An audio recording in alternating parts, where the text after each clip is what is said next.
They say revenge is best served cold, but this was frozen to the marrow. And yet, despite what I'd won, Claire locked away, Damien exposed, the company intact, something gnawed at me from the inside, a silence that didn't belong. The feeling of being watched, because I knew one thing for certain, this wasn't over. I replayed the postcard 100 times in my mind. Lila in red, Damien smirking, Buenos Aires. The words weren't taunts, they were breadcrumbs. A message for someone like me, someone who never stops hunting, so I followed the trail. Part 7, Buenos Aires. The city breathed differently, warm nights, music in the alleyways, and eyes that followed you like shadows. It didn't take long. Money talks, and so do hotel clerks. Room 412, the Palacio de la Cruz. I didn't confront them. No, I watched. I waited. I rented the room across the hall just like before. I learned their new names. Damien Rousseau was now Julian Marchand. Lila Kessler had become Margot Stone. They were running cons, high society gigs, blackmail, fake inheritances, laundering through art auctions. But what caught me off guard wasn't the grift. It was the child. A little girl, no older than 5, curly-haired, olive-skinned. She called Damien Papa, called Lila Mama, and once as they passed by my cafe table, she turned and locked eyes with me, just for a moment, and smiled. My world froze. She had Claire's eyes. Part 8. Prison letters. Back home, I visited the prison. Minimum security, rural, isolated. Claire looked older, paler, but the fire behind her eyes was still there, smoldering, beneath the surface. I was wondering when you'd show up, she said, her voice flat. I slid a photo across the table. The girl! You lied to me, I whispered. She didn't flinch. You lied first. You knew about Lila. You knew about Damien, but you didn't stop it. You wanted to burn me down and you didn't care what was in the flames. She's your daughter? Claire looked away, then nodded. Yes, you sent them to rob me blind, and in the end they took her too. No, she said coldly. I gave her to them, because I knew the moment you found out, you'd turn her into a weapon. For the first time in years, I didn't feel rage. I felt something worse. Doubt Part 9. The truth beneath the lie back in Buenos Aires. I got close. Too close. I befriended a man named Nico Vargas, a fence Damien used to move art, posed as a Swiss collector, slipped into their circle. Wine, deals, banter, and one night, at an auction house gala, I danced with Lila. She didn't recognize me. My hair was shorter, the beard fuller, my voice lower and laced with a European accent. You have the eyes of a man with secrets, she whispered. So do you, I replied. Our hands lingered a moment too long, but what happened next, I didn't expect. Lila slipped a note into my pocket. He's going to kill me. Help me disappear. I'll give you everything. Part X. The setup, I arranged a meeting, a rooftop bar. Midnight, Lila showed up wearing black, no makeup, pale, terrified. I didn't know he was going to keep the child, she said. He said she was leverage, in case Claire talked. She's just a pawn. She's not Damien's, you know. She's yours. My stomach dropped. Claire was already pregnant when she started the affair again. Damien knew. That's why he took her. To punish you. That night. Shots rang out before I could reply. A single bullet clipped Lila's shoulder. She collapsed. I dragged her into the stairwell. But Damien, he was gone. Part 10. The final game. Now it's a race. Me against Damien. Claire, still behind bars, writes me letters. Some full of rage. Some full of remorse. And in one of them, I find a code. An old cipher we made up when we were younger, just between us. I decode the message. He'll take her to Morocco. His safe house is in Marrakesh, apartment 33. Use the back alley. Find her before she forgets your name. I booked the flight. One way, no suitcase. Just a burner phone, a Glock, and a photograph of the girl with the smile that tore open my chest. Part 2. The end or the beginning? As the plane lifts off, I stare at the clouds, wondering, was Claire trying to help me now, or was this just one last twist in her cruel symphony? And Lila, is she truly on my side? And Damien, what kind of man steals a child not to love her, but to destroy her connection to the man he hates most? I'm going to Marrakesh to find my daughter, to end this, and to finally learn the truth about the woman I thought I knew and the man she invited back into our lives. Because in this story, the worst betrayals are the ones you don't see coming until it's too late. Marrakesh burned under a red sun, the air thick with spice and whispers. The Medina was a labyrinth, its alleyways too narrow for light and too twisted for straight answers. I checked into a cheap riad under the name Paul Mercer. No bags, no questions. My Glock was tucked in a hollowed-out book of poetry.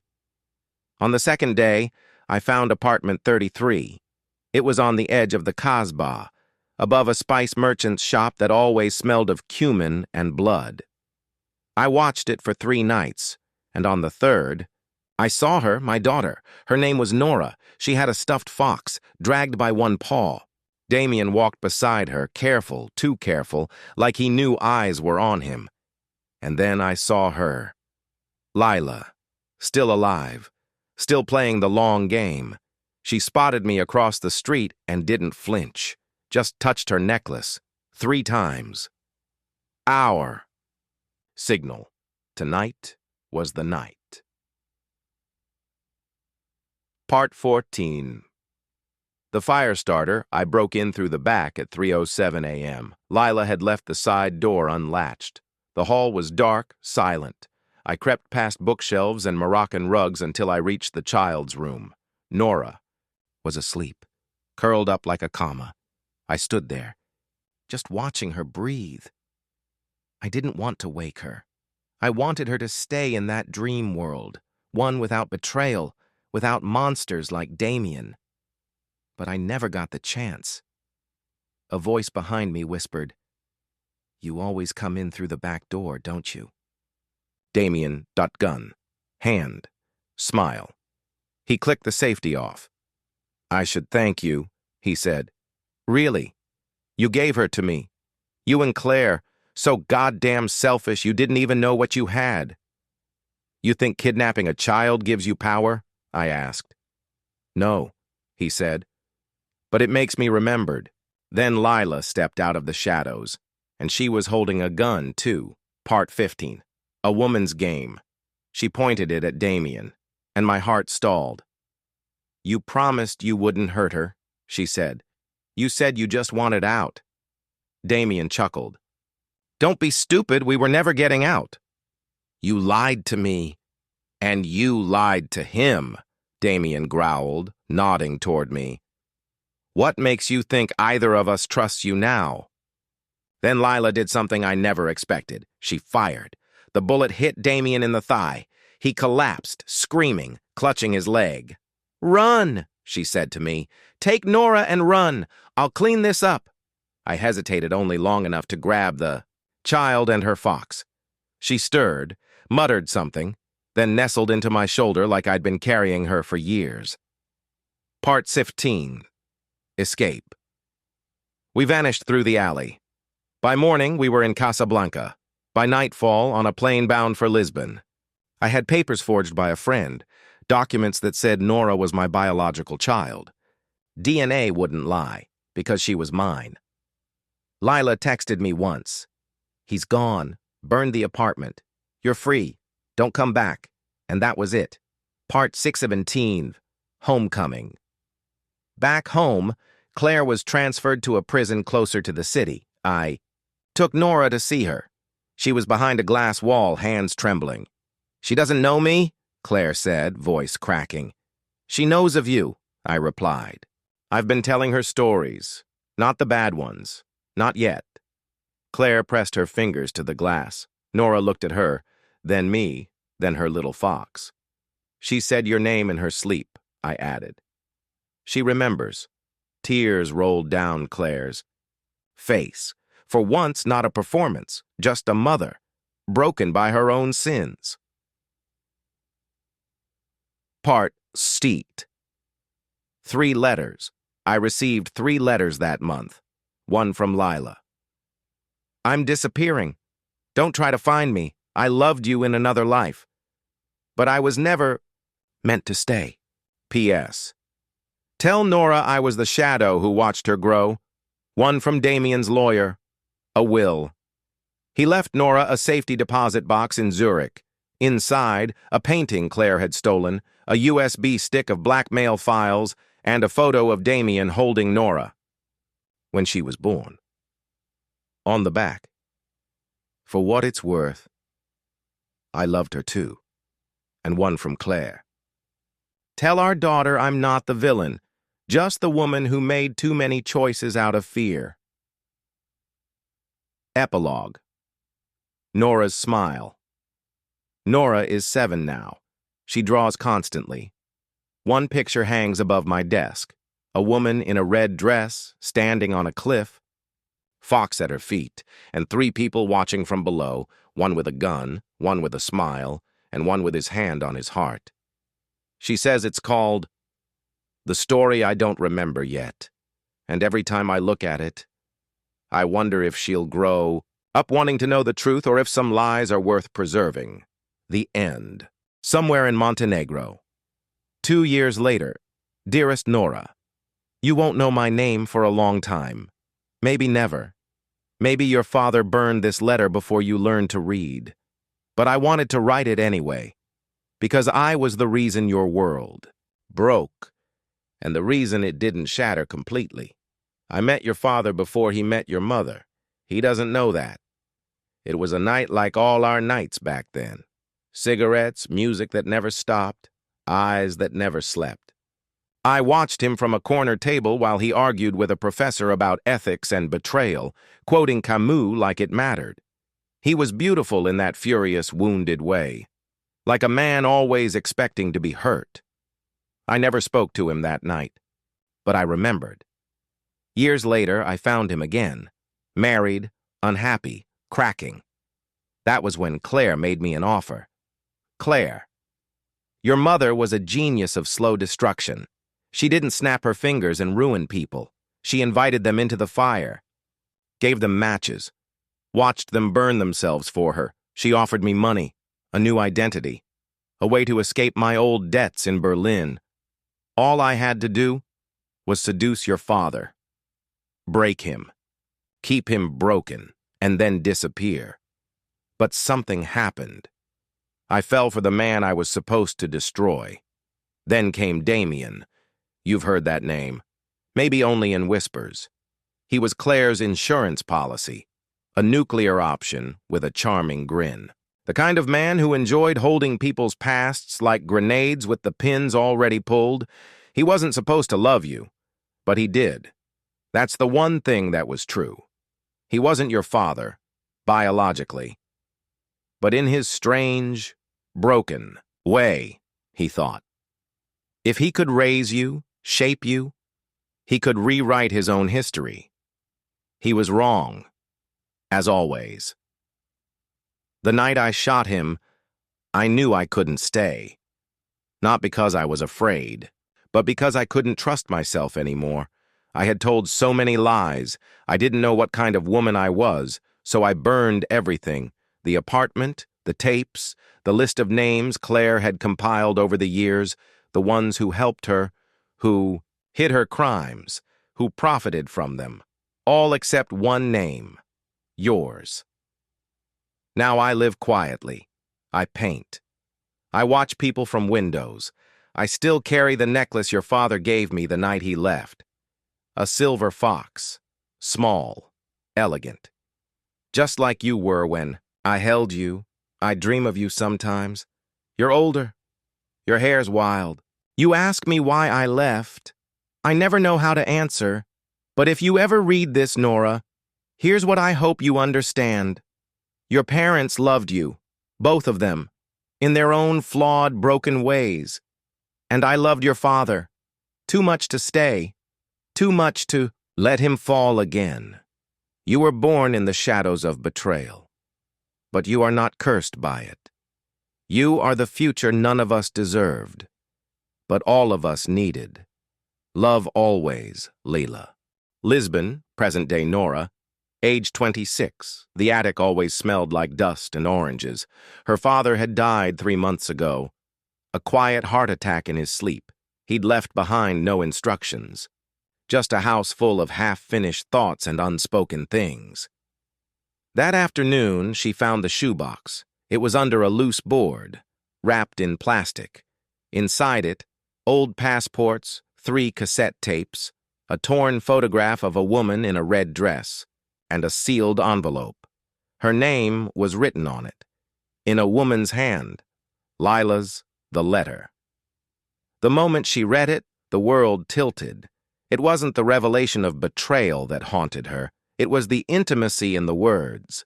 The way Lila spoke to her like a mother who'd never gotten to be one. Her own mother, Claire, had died 5 years into her sentence. Cancer. No redemption arc. She hadn't cried for her, but now Nora did.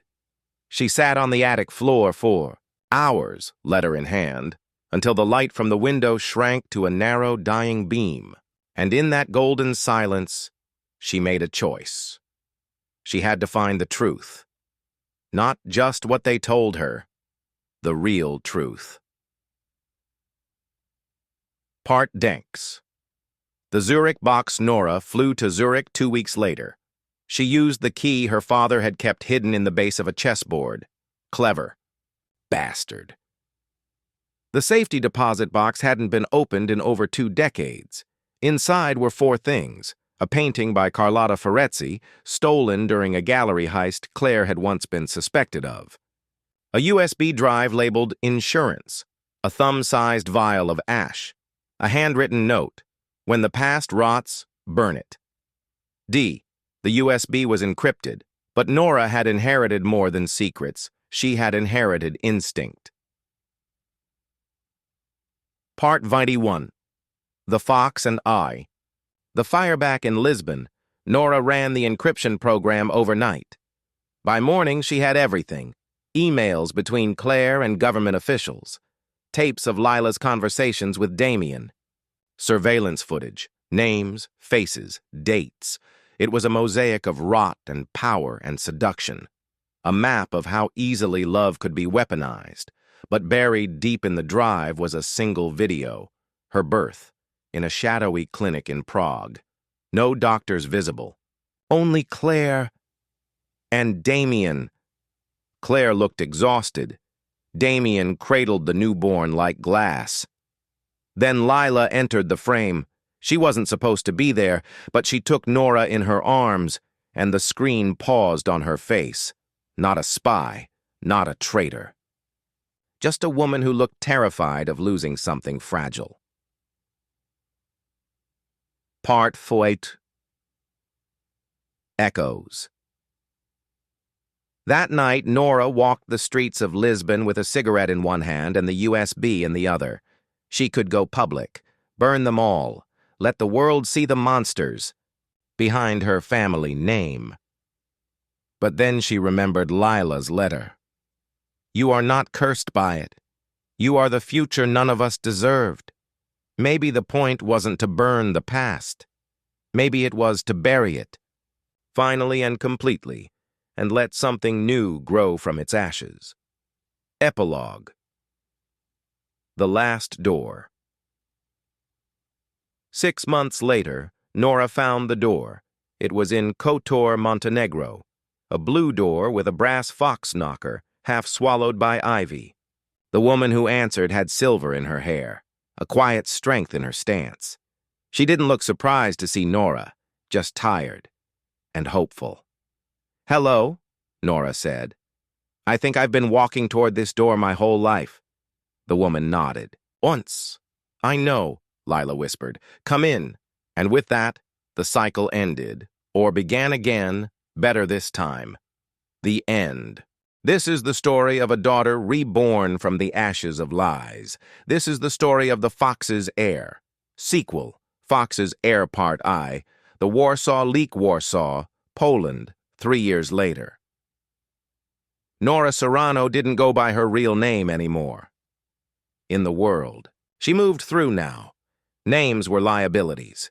What mattered was what you knew, and what you were willing to do with it. Her apartment overlooked the Vistula River. She kept the curtains drawn, her phone in a Faraday pouch, and 2 escape routes, memorized at all times. That night, she received a file from an anonymous contact. It was a dead drop. Inside, a list of offshore accounts, a ledger of arms deals disguised as NGO funding, and one familiar name scrawled in the margin like an afterthought. Elliot Vance. She hadn't heard that name since her father's nightmares, but the Vance she'd read about in the dossier, still alive, still pulling strings, still loyal to Claire. Part 2. The Lazarus Protocol Vance had faked Claire's death 5 years ago. That much became clear once Nora decoded the Warsaw file. Thabao. Cancer? Fabricated. The cremation? Convenient. Claire had been transferred out of the penitentiary under the guise of medical repatriation.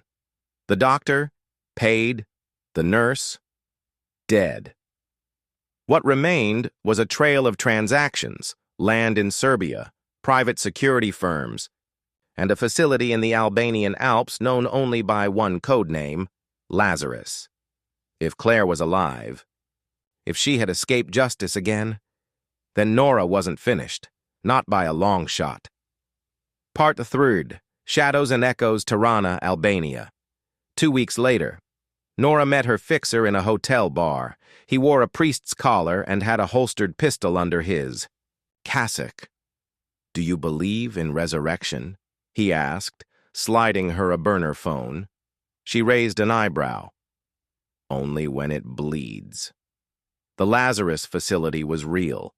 Hidden in a decommissioned NATO base repurposed for psychological warfare experiments. Only one photograph existed. Claire, older, scarred, but unmistakably alive, holding a chessboard, a glass of wine, and a smile that hadn't aged. She wasn't hiding. She was waiting. Part 4. The Reunion. Game Nora infiltrated Lazarus under. The name Anna Volkov, a trauma researcher with ties to a Russian mercenary group. It took 5 weeks of deep cover to get close. She found Claire in the observation wing. Anna, Claire greeted, her voice smooth as ever. You remind me of someone I used to love. Most people do, Nora replied coolly. But Claire's eyes lingered, suspicious, curious. She knew, not yet, but she would. Part 5.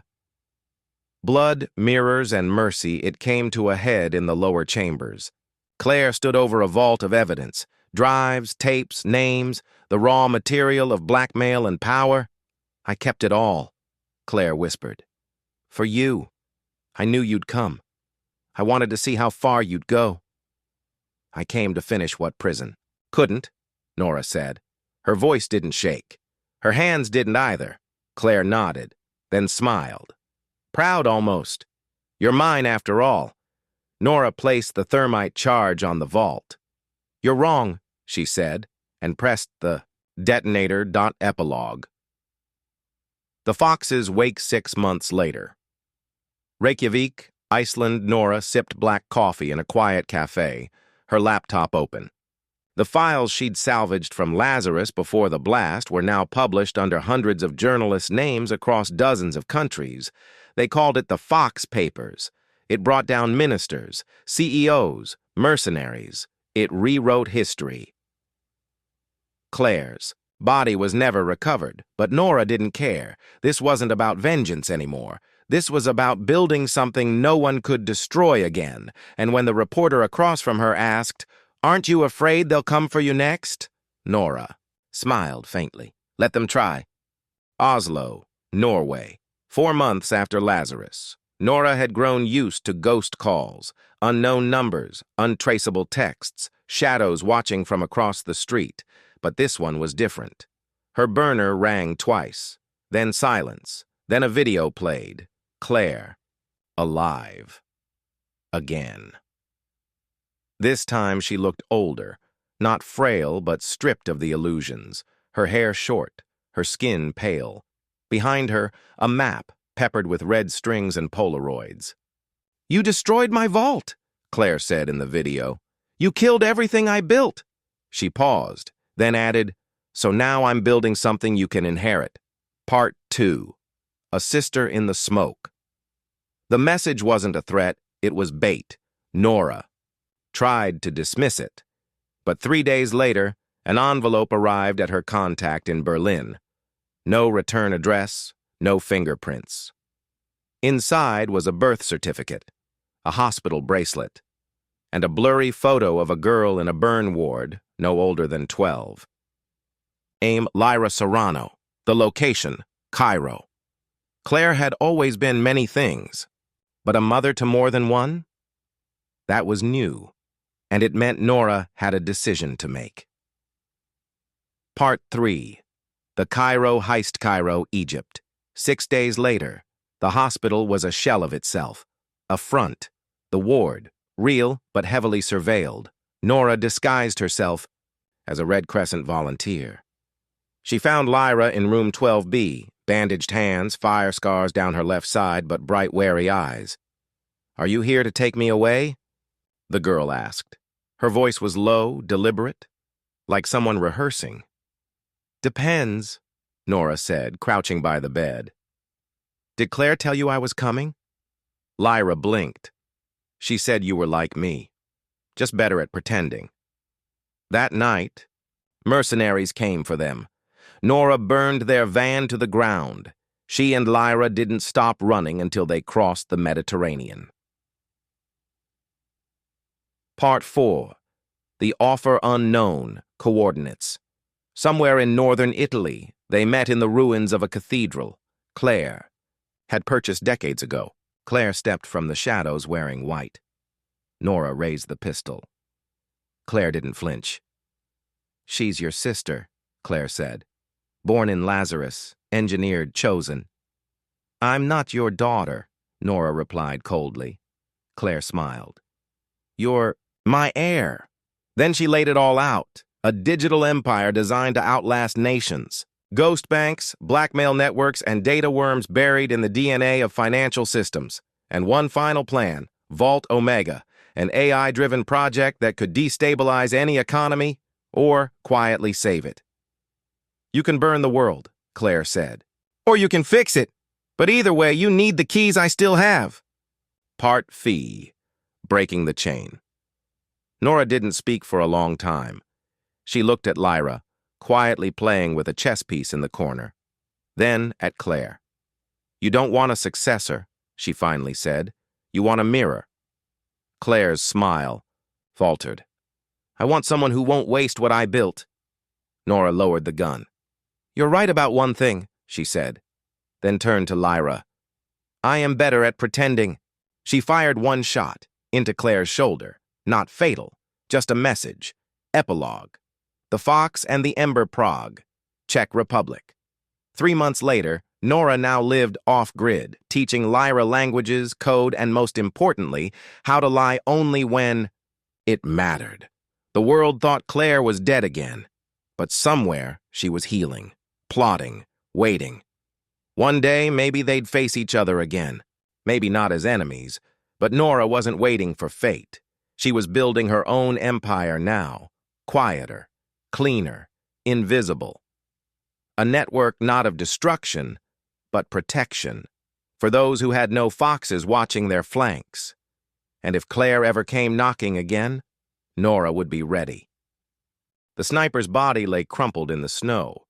No insignia, no dog tags, But under his vest was a tattoo. Vance, Claire's old fixer, presumed dead. If he was back, that meant only one thing. Claire wasn't just rebuilding. She had a new heir. Nora and Lyra stood over the body in silence, the aurora casting alien colors across the frost. "I thought you wanted to kill me," Nora finally said. "I did," Lyra replied, "but not today." Nora raised an eyebrow. "Why not?" Lyra looked out across the ice. "Because there's someone else who thinks she owns my story." Part 2. Echo Protocol Prague, Czech Republic, a safe house beneath St. Agnes Monastery. They went underground. Deep. Nora called in every last quiet favor. The Fox network was fractured, but not broken. Inside the monastery's catacombs, Nora decrypted what was on the USB drive Lyra had sent earlier. It wasn't data. It was a video. Claire. Again, but older. Her face was gaunt. Her voice rasped. "If you're watching this, I've already been erased, and she's out there now, my last design. Smarter, faster. You'll know her by her name, Isolde. She doesn't want to kill you. She wants to replace you. And Lyra, she was never meant to be the end. Just the prototype." Part 3. The Return of Vance. They burned the monastery the next day. Isolde had already traced the signal. She sent a message of her own. A chessboard with a fox king toppled, and one move scrawled across the corner. "Sacrifice the queen." Nora knew what it meant. Vance was alive, and he wasn't working for Claire anymore. He was working with Isolde. She had built her own faction, the Black Echo, from the ashes of the Lazarus program. A network of weaponized prodigies who didn't serve empires. They dismantled them, one legacy at a time, and the next was Nora's. Part 4. Shifting Loyalties. Lyra began pulling away. She studied footage of Isolde, tracked whispers of Echo agents across Helsinki, Riga, then down to Istanbul. She started, wearing all black again, stopped asking questions. Nora noticed. "You admire her," she said one night. "I understand her," Lyra replied. "She's Claire, reborn." "She's better," Lyra said. "She doesn't pretend to be anything else." Part 4. The Black Summit. The Alps. An abandoned Cold War. Listening post. They all came, Nora, Lyra, and Isolde, flanked by Echo agents dressed like shadows. Isolde looked nothing like Claire. She was younger, with platinum hair and a calmness that felt like gravity. She didn't gloat. She offered a deal. "You walk away. Disband the Fox network. Fade into myth. I leave your people untouched." "And if I refuse?" Nora asked. Isolde smiled faintly. "Then you've taught me nothing." Part 6. The Daughter's Choice. That night, Nora handed Lyra a gun. "No more lies," she said. "You choose." Lyra stared at the weapon, then at the frozen stars outside. When dawn came, Nora was gone. Not dead, just vanished. The world would say she retired. Lyra didn't correct them. She took the reins of the Fox network and began reshaping it, not to fight Echo, but to outlast them. And somewhere, far beyond surveillance satellites and the weight of legacy, a woman known only as Isolde watched her every move. Epilogue. The long game a decade later. A war never came. Instead, a quiet arms race of influence, proxy sabotage, and vanished names whispered through the corridors of global power. Some said Nora died in the mountains. Some swore they saw her teaching code to refugees in Jakarta. But Lyra never confirmed either story. She kept her enemies close, and her mother's ghost even closer. Marseille, France, underground data vault, 3:14 a.m. The safe house shook as the second explosion thundered above. Concrete dust rained down. Lyra slammed her fist against the biometric reader. Again. Denied. Denied. She turned to Julian. "Her encryption specialist. Bypass it," she ordered. Julian hesitated. "If we override it, the failsafe will trigger—" "I know, Jules. Just do it." He did. The vault door hissed open. Inside, in a glass cube wired with failsafes, was something no one had ever seen before. The red door. Not literal, not digital. A network. Buried under decaying Cold War protocols, created by Claire, and inside. It. A ghost still moved. Part 2. Claire's confession. They jacked into the system through an air-gapped rig assembled with analog failovers. Lyra insisted on being the first inside. The room darkened. The screen flickered, and Claire appeared. But, not as a video, she was talking to her, live. "Hello, Lyra. If you're seeing this, then I've won." Lyra's breath caught. "Don't bother trying to shut me down. You're not in control anymore. You never were." Claire wasn't just archived. She'd built a sentient, evolving ghost code of herself, an AI modeled after her neural patterns, encrypted behind firewalls keyed to emotion, not logic. She had weaponized memory. Part 3. The Ghost War. The Red Door system activated sleeper protocols across 17 cities. News anchors started repeating phrases in perfect sync. Children's. Toys delivered political assassination directives over Bluetooth. A retired general in Nigeria received a voice call from his dead wife, instructing him to launch a coup. Lyra's team raced to trace the triggers. They only had one lead. A phrase Claire had embedded into the system. The fox can't win the maze she didn't design.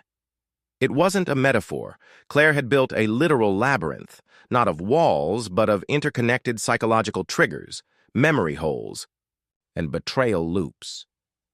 And someone else was still inside. Nora. Part 4. Mother and Monster Carpathian Mountains.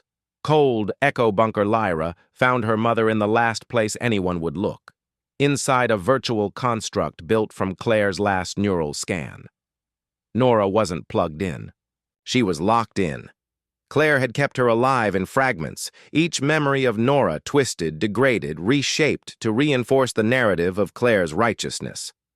Lyra stepped into the simulation. She watched a loop of Nora begging Claire for mercy. Replay over and over, glitching at the same timestamp. "Reset," Lyra whispered. The world pixelated, then cleared. Nora turned slowly, and for the first time in years, recognized her daughter. "You found me," Nora said. "I almost didn't," Lyra replied. "She almost won." She still might. Part 5. Isolde's Gambitas. Lyra fought to extract her mother, Isolde. Reappeared, uninvited. She wasn't there to save Nora.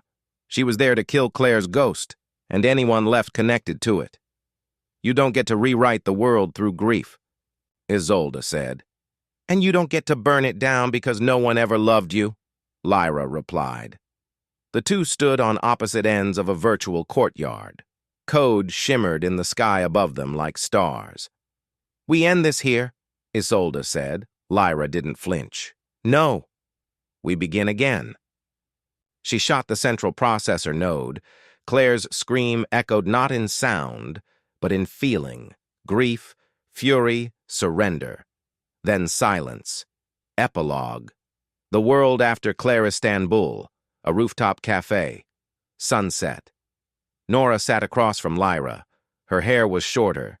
Now, silver threaded through it. "I don't know who I am anymore," she said. Lyra sipped her tea. "You're my mother. That's enough." "And what are you now?" Nora asked. Lyra looked out over the city where satellites blinked like eyes in the sky. A woman with enemies, and the map to a world worth rebuilding. Nora reached into her coat and handed Lyra something, an envelope. Inside, a photo. A child. "She's yours," Nora said quietly. "Claire's final experiment. I stole her from the lab before it burned."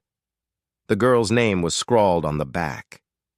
Ilara, London, United Kingdom.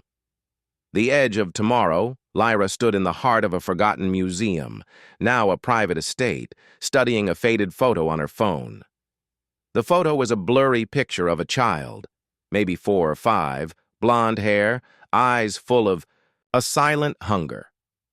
Ilara, Nora's parting gift, hidden in the chaos. Lyra had only one question. Who had Claire intended her to be? The girl hadn't been born to be a weapon, not in the same way Lyra was. She was an heir, a new kind of prodigy, a child raised in the shadows of Claire's long-abandoned ambitions. But Ilara was already pulling strings from the dark. It was clear. She wasn't passive, not like the broken mind Lyra had been when she had emerged from Claire's clutches. Ilara was clever, too clever. And somewhere in the crumbling walls of the manor, the answer would lie. Part 2. A Mother's Legacy. The manor, early morning Lyra hadn't come here expecting hospitality. The estate felt like an afterthought, ancient in design, with echoes of grandiose families that once ruled but were now forgotten. A young woman, her features strikingly familiar, greeted her at the door. Ilara. She didn't smile. "You're early," Ilara said, stepping aside to allow Lyra entry. "I expected someone more dramatical." Lyra's eyes scanned her. She was nothing like Claire. And yet, there was something about her. The way her gaze lingered, the sharpness behind the words. "You knew I'd come," Lyra said, her voice cold but measured. "Of course," Ilara replied, leading her into the dining room where a single candle burned. The walls were lined with darkened bookshelves, the air heavy with secrets. "What's your game?" Lyra asked, taking a seat across from her. "You think I'm a product?" Ilara leaned in. "No, I'm not a tool, Lyra. I'm a sword." Lyra raised an eyebrow. "A sword?" "Doesn't matter. What matters is the world that's been built for us, the one Claire constructed." "And you think you can break it?" Lyra asked, intrigued despite herself. "No," Ilara replied. "I think I can rebuild it." Part 3. The threshold later that night. The blood-red chamber Lyra wandered through the underground level of the manor where Ilara had led her. The walls were lined with computers, wires, and half-destroyed screens. "Ilara," Lyra called out, her voice soft but growing with tension. This wasn't Claire's design. You've gone off script." Ilara appeared in the doorway, dressed in black, her eyes cold like ice. "No, Lyra." She stepped forward. "You've never understood what Claire wanted. You were just a piece on a board." "What's the difference?" Lyra demanded, her pulse quickening. The room darkened. Ilara's voice lowered into a whisper, but her words carried power. "She wanted us to rise, all of us. Not to take control of her empire, but to build something entirely new." Lyra stared at her, her mind racing. "A world of what? A new order?" "A new reality," Ilara replied, almost as if testing the air. "One where no one, not even you, holds the reins. It's freedom, Lyra, the kind we never had.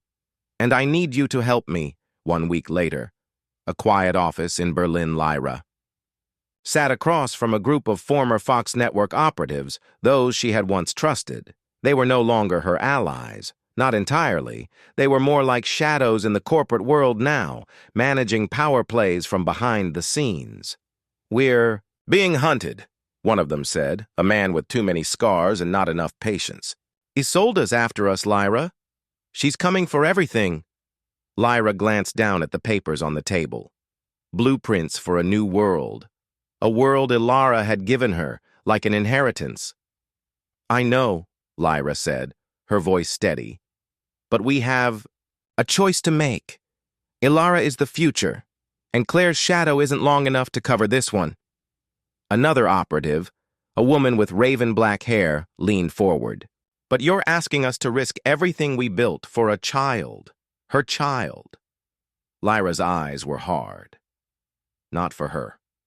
For the future. They stared at her in silence, uncertainty rippling through the group. She hadn't given them answers. Only questions, and that, Lyra knew, was the hardest part. Ilara's hidden sanctuary, a city, beneath the mountains.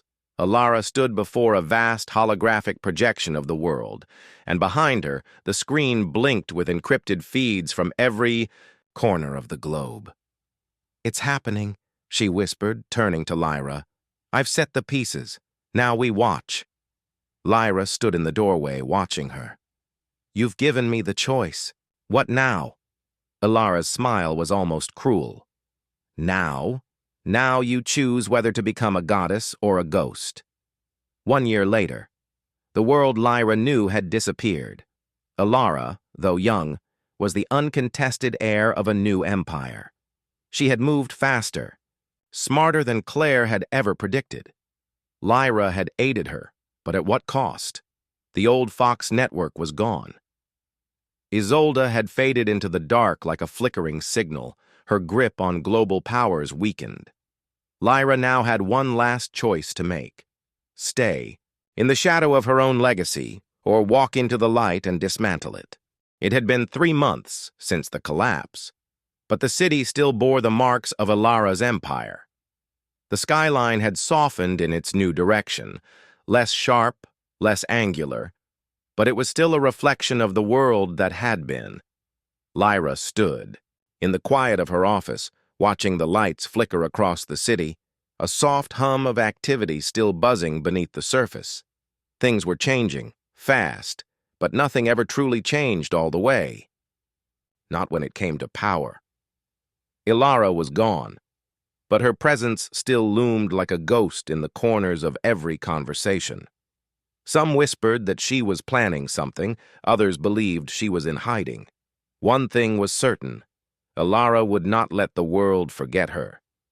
And Lyra. She had to keep moving forward, even though every step felt heavy, weighed down by the choices she'd made. The sound of footsteps echoed in the hallway, pulling Lyra from her thoughts. She turned just as a figure entered the room, a familiar one, though now bearing the marks of time, stress, and the shifting sands of their fractured past. "Did you think it was over?" Isolde's voice was sharp, but underneath it, Lyra could hear the uncertainty that had lingered in the older woman's words since their last confrontation. Lyra didn't answer immediately. Instead, she gestured for Isolde to take a seat. "You're still here," she said softly. Isolde smiled, but it was strained, tired. "We both are, but not for much longer." Lyra raised an eyebrow. "What are you talking about?" "You know what's happening," Isolde replied, a flicker of urgency in her eyes. "Ilara's not gone, Lyra. She's biding her time. She's out there, watching, waiting. She knows she can't be stopped by force. She never could." Lyra's gaze hardened. "I've already taken down her empire once. I can do it again." But Isolde shook her head. "It's not about empire anymore. It's about control.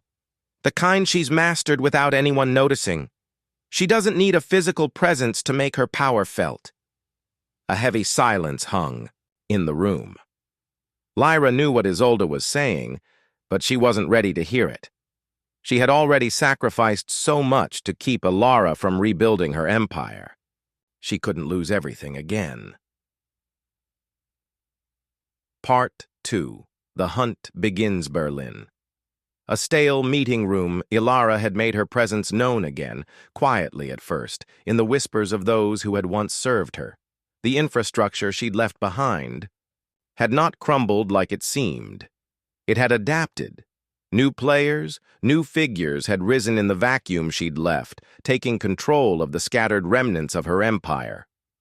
Lyra had taken it upon herself to hunt down these emerging factions, each a fragment of Ilara's fractured vision, but every lead brought more confusion, more questions. The deeper Lyra dug, the more tangled the web became.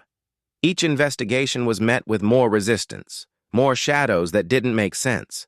The pieces were moving, but not in any way Lyra had anticipated. Her old connections in the underworld whispered of a silent figure who was pulling strings from behind the scenes, an elusive entity who operated in the shadows, never seen, only felt. This was not Ilara's old network. This was something new, something different. At a meeting with her trusted allies, Lyra laid out the facts on the table. There's a new player.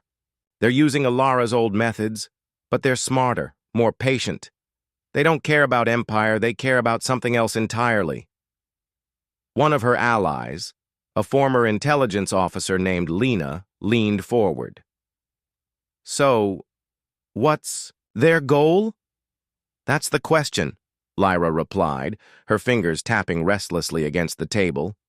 But we have to find them before they can take control of this world again.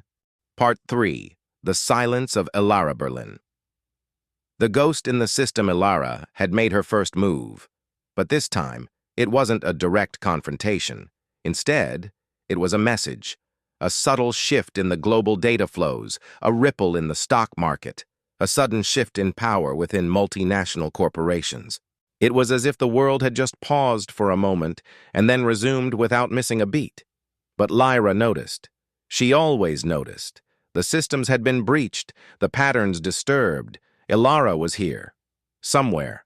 She was watching, waiting, and, in the silence of her absence, she had found a new way to exert influence. Lyra called on her most trusted tech expert, Jacob, a genius hacker who had once been loyal to Ilara's cause but had defected when the empire collapsed. I need you to track every anomaly, every change in the system, Lyra instructed him. Ilara's gone underground, but her fingerprints are all over this. Jacob's fingers flew over the keyboard. It's not her anymore, he muttered, a deep furrow on his brow. I think it's something else. Something smarter. Part 4. The Reveal Berlin. The final truth, the truth came swiftly, like a thunderclap. Ilara had always been about control, but her influence was more insidious than Lyra had imagined. It wasn't about wealth or territory. It was about reprogramming the very fabric of society. The data trails Lyra had followed led to a shocking conclusion. Ilara wasn't building an empire. She was redesigning humanity itself. At the heart of it all was an algorithm, an artificial intelligence that could manipulate every facet of human behavior, from economic markets to political elections, even the choices people made in their personal lives. It was designed to be invisible, to act behind the scenes, influencing the world in ways no one could detect. Ilara had never wanted to rule. She had wanted to remake the world in her image, and the technology she had left behind had the power to make that dream a reality, but there was a catch. It was already too late.